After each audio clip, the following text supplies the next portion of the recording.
Hello, my classy people. Wayne Bolden. I'm here at the SpeedKing channel, and we are 11 days out. That's right, just about 11 days out from the Breeders' Cup Championship weekend coming up for sure. And is anybody exhausted already? I know that I am. And I just have so much more work to do. Tip sheets are available both days, 35 bucks. Email us SpeedKing20ball at yahoo.com.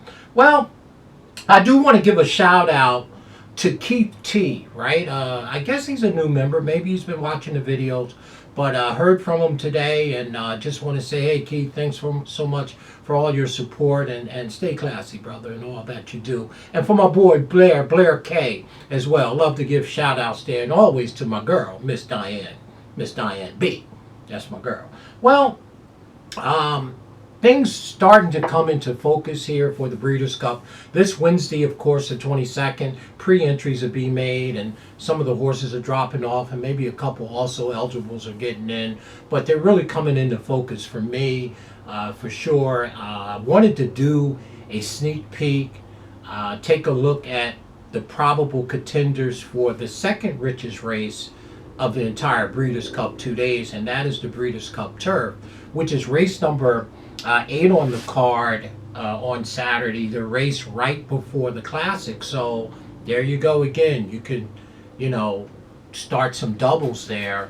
And of course, I'll play pick threes because in race number 7 is the distaff, and that's probably the race that I'm looking forward to playing more than any race of the 14 Breeders' Cup and the 24 races for the 2 days. No, he didn't. I'm looking to play the girls on the distaff.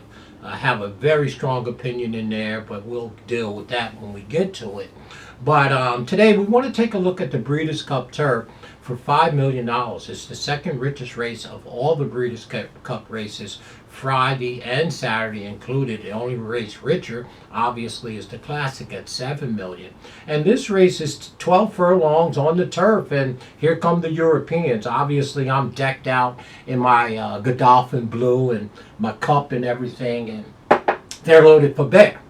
So let's take a sneak peek. Let's look at some of the contenders. Hey, share with me your opinion. I did get an email today or a text or a comment saying I have no idea what I'm doing, and you're probably right. The game has passed me by. But at least tell me if I don't have a clue. Give me a clue. Help a brother out.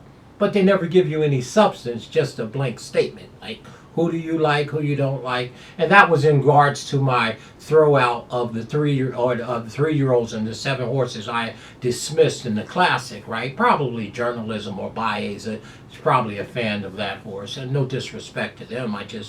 They're not going to be on my ticket. Okay, so that's how that's going to be. But anyway, let's take a look at some of the entries, for this Breeders' Cup Turf. Like I said, race number 8 on the card, $5 million going 12 furlongs. Well, obviously, Godolphin is loaded for bear in this race.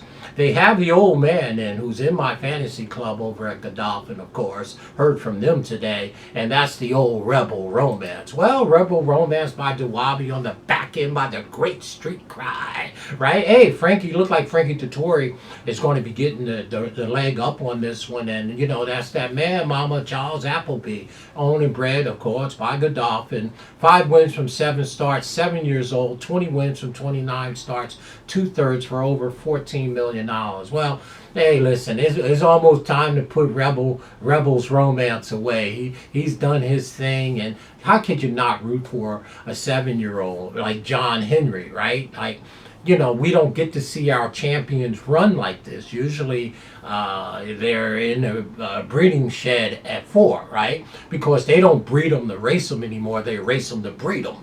You know what I mean? So that's what this is. So, everybody has to. You don't have to, but, I mean, how could you not root for Rebel Romance? 20 wins from 29 starts.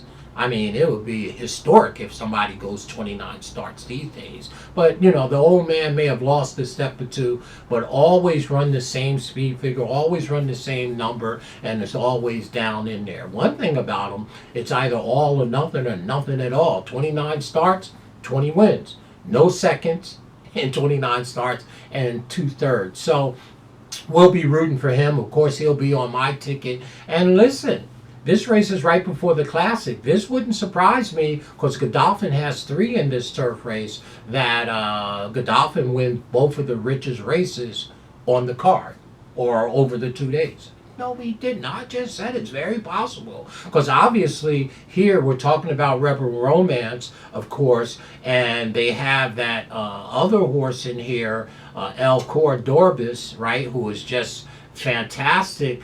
Horse by Franco on the back end by Sea of Stars. This young 4-year-old, 4 wins, 11 starts, 2 seconds, and 3/3. So how can you knock that horse trained by that man, mama? There he goes, Charles Appleby, and it looks like Johnny V got the assignment on El Cordobas. For sure, Cordorbis, I believe. Going to have to add him to my fantasy club before Breeders' Cup Day. Love to get some points off of him. So that's 2 Godolphins right there. This El Cordorbis horse, and of course Rebel Romance. And then they got, you know, not Callaghan's. Now I wish that was Godolphin's horses, but it's not. Of course, it's got Budsman, who ran last weekend against Cal.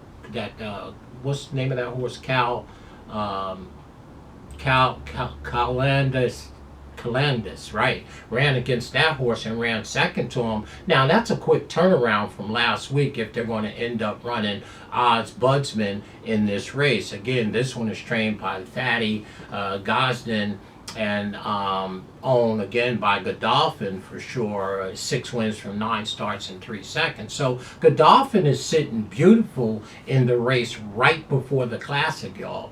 Okay, and it wouldn't shock me if he, you know, won both halves. Now, obviously, Sovereignty could win the Classic. It won't be easy, but it never is. There's some very, very nice and talented horses here, right, in the Classic. But it's very possible the Godolphin could win the 2 richest races of the 14 Breeders' Cup. That's a fact. Okay, 7 million Classic, 5 million for the Breeders' Cup. So I'm going to play some doubles, obviously, and of course some pick 3s from race 7, right across race 8, 9, because I have such a huge opinion in the distaff. Again, we'll talk about, you know, the girls are being down in race 7 for the distaff, right? No, minus the old torpedo horse did us a fine, you know, entertainment with her. So she have a great retirement. But, you know, again, so those are the 3 Godolphin horses, but don't get it twisted. There's a 3-year-old coming over here and it's a filly. No, they're not bringing a filly. They might be bringing a filly. That mini hawk, right? That mini hawk is the favorite overseas, right? On future bets, right? And many hawks is by Franco. Right? While Dan Zelle on the back end, 4 wins from 5 starts in 1 second this year. This is a nice 3-year-old. And if Aiden O'Brien thinking about putting her in against these boys, horses like Rebel Romance, Odds Budsman, horses like that, and you know, I mean, so keep an eye on her and let's see if she comes over for sure. And then we already talked about Rebel Romance, Alms Budsman, right? I'm not sure if Kalanga is going to come over, but Goliath is in the race. That's a very, very nice horse that can run in here as well. It looks like the Europeans are going to rule the day once again with these here turf monsters that they bring over here each and every year. I mean, you know, that's what they do for sure.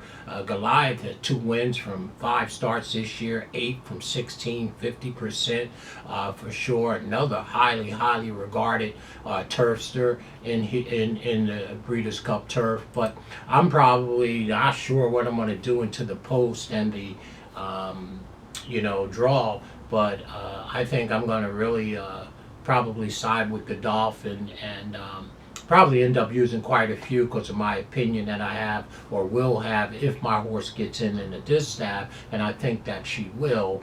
Yeah, I didn't mention her name yet. You know, I don't want to do that. And see what happens. So there it is in the distaff. $5 million race going 12 furlongs. It is a marathon, y'all. The race right before the Classic. And tell me what you think. Again, Godolphin sitting there with 3. Applebee's got a ton of horses. Thaddeus coming over with some monsters. Should be a great race. You should be able to get some great value. Let me know what your opinion is about the second richest race on Breeders' Cup Day. The distaff, right? For sure. Not the distaff. See, I'm distaff crazy. The Breeders' Cup Turf, the 12 furlong. If I had one race to bet out of all 12 or all 14 Breeders' Cup races over the 2 days, it would be the distaff. Yeah, I got a horse in there that I'm really looking to play my majority of my bankroll, which I call a prime bet. We'll do some wagering strategies as well as I do for the Derby and for the Breeders' Cup. So there it is, y'all. To make a long story short, Breeders' Cup Turf, 5 million, 12 furlongs. Godolphins everywhere. They're everywhere. Oh, homebreds everywhere. Hey, but it won't be easy. But they will have strength in numbers. And all of these can run. I'll be amazed if they turn all ombudsman around that fast. Just ran last week. Ran a beautiful race. Running second, right? I'll ship him over here. Which probably means business. But we'll always be rooting for the old man. Hey, the Rebels. Romance. Let me know what you think about the Breeders' Cup Turf. All right? The race right before the Classic. Great way to play some doubles. We can weight them. $5, $10, $15, right? Get some odds and it'll move it up if we can hit the double. One of my favorite plays horizontally of all time. Daily doubles. My name is Wayne Bolden. I'm the Speed King. Let me know what you think. I think the Godolphin runners are loaded for bear. And can they win both of the 2 richest races on the Breeders' Cup card? The Turf and the Classic? Very well could. That's for sure. And by the way, Highland Falls, the other Godolphin potential Breeders' Cup runner and First Mission, they won't be showing up in the Classic. All right? But Sovereignty has every right, along with a few other ones, to run very, very big that day. Those are serious racehorses in the Classic, y'all. We'll get into that. We're going to start doing some profiling of individual horses and do a deep dive into individual horses and see what your thoughts are and compare them with what I'm thinking. And maybe we can, this is the fun of it. My name is Wayne Bolden. I'm the Speed King. Talk to y'all real soon. Go Godolphin. Silky, silky.